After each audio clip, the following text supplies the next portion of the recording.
तो स्टूडेंट्स आगे कंटिन्यू करते हैं हमारा chapter number 9। So next topic is development of embryo. The fertilization results into the formation of zygote which begins to develop into an embryo। तो जैसे कि हमने पहले पढ़ा था कि फर्टिलाइजेशन है, उसके बाद में जाइगोट बनता है और जो जाइगोट है वो बाद में क्या बन जाएगा, तो धीरे धीरे वो डेवलप होकर बन जाएगा embryo. The zygote divides repeatedly to give rise to the ball of the cells. The cells then begin to form group that develop into different tissues and organs of the body। तो जो zygote है धीरे धीरे divide होता जाएगा और उसके अंदर से अलग अलग सेल्स बनते जाएंगे। उस सेल में से फिर धीरे धीरे शरीर के अलग अलग टिश्यूज और अलग अलग शरीर के ऑर्गन्स बॉडी के बनने स्टार्ट होंगे। This developing structure is termed as embryo. और ये जो स्ट्रक्चर है जिसमें से धीरे धीरे अब बॉडी बनना स्टार्ट हो रही है, उस स्ट्रक्चर को बोला जाएगा embryo. The embryo gets embedded in the wall of the uterus for further development. फिर एम्ब्रियो को आगे डेवलपमेंट के लिए किसमें जाता है एम्ब्रियो, तो यूटेरस के अंदर जाता है, जिसके अंदर उसमें आगे डेवलपमेंट होता है।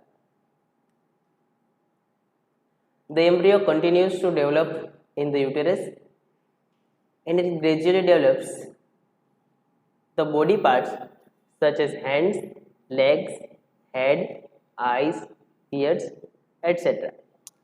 तो धीरे धीरे फिर यूटेरस के अंदर इसका डेवलपमेंट आगे होता है और उसके अंदर से फिर hands, leg, head, years, eyes, ऐसे अलग अलग बॉडी के पार्ट्स बनना वो आगे कंटिन्यू होते हैं। The stage of the embryo in which all the body parts can be identified is called a fetus. तो फीटस वो पार्ट है जिसके बॉडी पार्ट है जिसके द्वारा एम्ब्रियो को आइडेंटिफाई हम कर सकते हैं।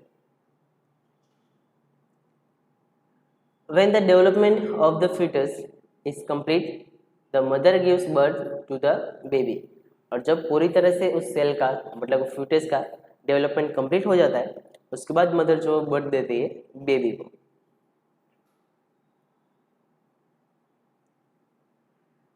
Internal fertilization takes place in hens also, but do hens give birth to babies like human beings and cow? जो इंटरनल फर्टिलाइजेशन है वो हेंस के अंदर भी होता है, लेकिन क्या हेंस इंसानों ह्यूमंस की तरह या फिर काउस की तरह बेबी को बर्थ करती है? No, right. We know that कि वो डायरेक्ट बेबी को बोर्न नहीं करती, बट वो एग्स ले करते हैं। So soon after fertilization, the zygote divides repeatedly and travels down to the oviduct. As it travels down, many protective layers are formed around it. The hard cell that you see in hen's egg is one such protective layer। तो जैसे fertilisation होता है उसके बाद zygote है वो repeatedly उसका division होना स्टार्ट होता है और वो ओविडक्ट के अंदर ट्रैवल करता है। जैसे वो ओविडक्ट के अंदर ट्रैवल करता है उसके आसपास बहुत सारे लेयर्स बनती है जिससे कि उसे प्रोटेक्शन मिल सके। और जो हैन के जो एग्स होते हैं उसके बाहर का जो लेयर हम देखते हैं वो इसी तरह का एक प्रोटेक्टिव लेयर होता है। After the hard shell is formed around the developing embryo, the hen finally lays the egg. और जब एम्ब्रियो के आसपास ये वाला हार्ड वाला सेल बन जाता है उसके बाद जो हैन है वो एग्स को ले करती है।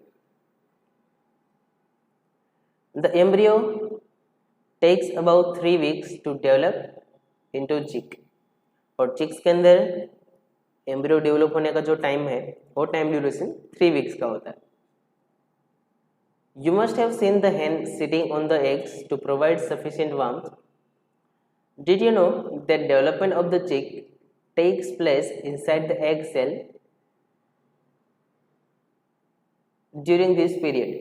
After the chick is completely developed, it buds and open the egg cell। तो आपको भी पता होगा स्टूडेंट्स कि जो हेन्स है या फिर कोई भी दूसरे बर्ड्स है वो अपने एग्स के ऊपर बैठ कर उससे वार्मथ मतलब कि गर्मी प्रोवाइड करते हैं। और उस प्रोसेस के दौरान भी उसके एग्स के अंदर जो सेल्स है उनका डेवलपमेंट है वो चालू ही रहता है, कंटिन्यू रहता है। जब भी चिक पूरी तरह से डेवलप हो जाता है उसके बाद जो एक सेल है वो बर्स्ट मतलब कि वो टूट जाता है और फिर उसके अंदर से जो भी बर्ड है उसका बेबी है वो बोर्न होता है। In animals which undergo external fertilization development of the embryo take place outside the female body. The embryo continue to grow within their eggs covering.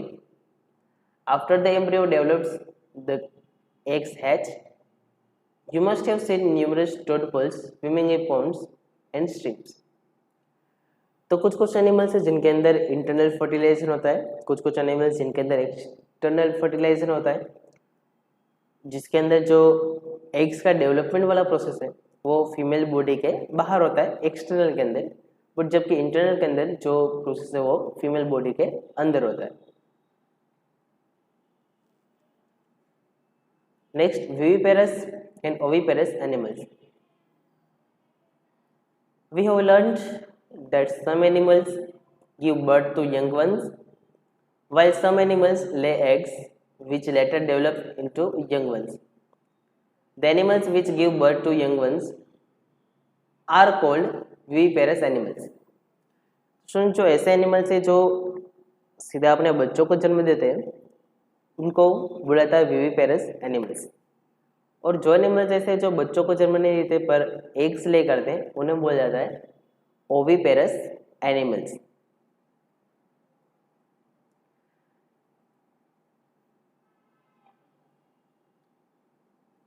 The eggs of a few animals are easy to collect because their mothers lay them outside their bodies. These animals from which you have collected the eggs are example of oviparous animals. तो ऐसे animals है oviparous animals, उसके अंदर जो children उनके होते हैं उनका जन्म है एग्स के रूप में उनके बॉडी से बाहर होता है और उन्हें कलेक्ट करना ईजी है। इस तरह के सारे एनिमल्स को बोला जाता है oviparous animals. But you would be able to collect the eggs, you would not be able to collect the eggs of dog, cow और कैट। पर हम डॉग, काउ या फिर कैट इस सारे एनिमल्स के एग्स जो है वो कलेक्ट नहीं कर सकते। Why? This is because they do not lay eggs, the mother gives birth to the young ones and these are example of viviparous animals. तो हम इसलिए उनके एग कलेक्ट नहीं कर सकते बिकॉज वो एग्स ले ही नहीं करते, वो डायरेक्टली अपने यंग वंस को मतलब डायरेक्टली अपने बेबी को बर्थ देते हैं, और ये सारे एग्जांपल्स जो है वो विविपेरस एनिमल्स के एग्जांपल हैं।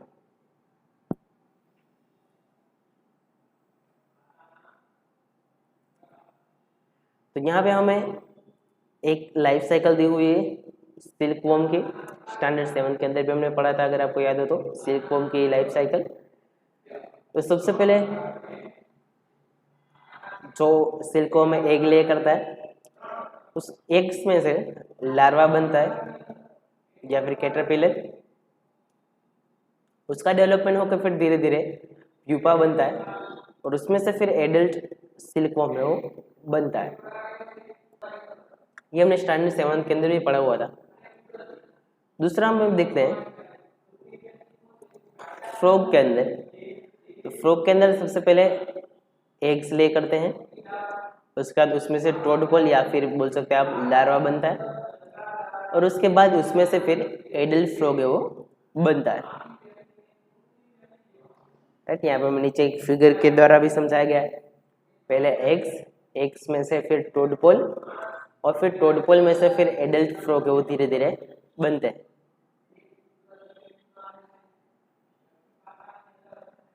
The transformation of the larva into an adult through drastic changes is called metamorphosis.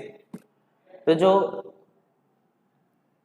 Larva है उनके बॉडी में कुछ चेंजेस होते हैं और जिस चेंजेस की वजह से वो फिर बनते हैं एडल्ट, इस चेंजेस को बोला जाता है मेटामॉर्फोसिस।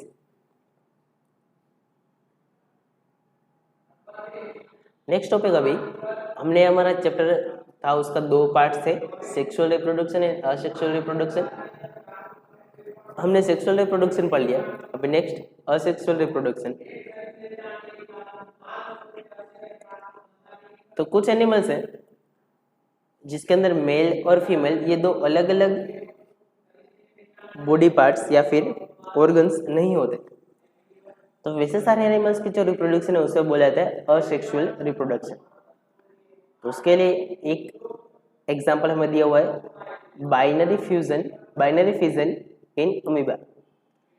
तो ये अमीबा है, उसका एक सेल है, धीरे धीरे इस सेल में से दो न्यूक्लियस बनते हैं, मतलब इसका एक ही सेंटर था, धीरे धीरे जब इसमें से दो सेंटर बनते हैं, दो सेंटर बनने के बाद, दो न्यूक्लियस बनने के बाद जो अमीबा है उसकी बॉडी भी दो पार्ट्स के अंदर डिवाइड होती है और फिर धीरे धीरे करके दो अलग अलग अमीबा है वो बन जाता है, जिसे हम बोल सकते हैं डॉटर अमीबा। और ये जो टाइप है जो मैंने आपको समझाया, ये रिप्रोडक्शन की इस टाइप को बोला जाता है बडिंग। तो बडिंग प्रोसेस के अंदर क्या होगा, जो भी एनिमल है उसकी बॉडी के अंदर धीरे धीरे दो न्यूक्लियस बनना स्टार्ट होंगे सेल्स के अंदर, और फिर धीरे धीरे उसका सेल है वही दो सेल्स बन जाएंगे और वो दोनों ही सेल अलग अलग नए एनिमल्स की तरह पे एग्जिस्ट करेंगे।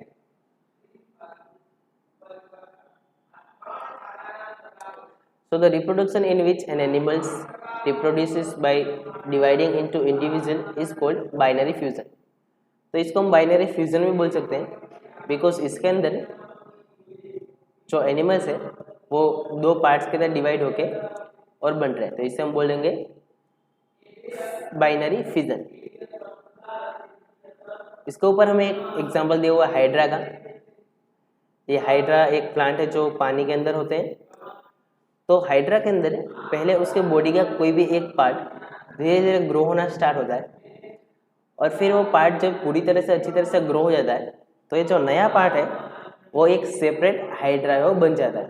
तो इस प्रोसेस को हम बोलेंगे बडिंग, राइट। तो हाइड्रा के अंदर हमें बडिंग देखने को मिलती है।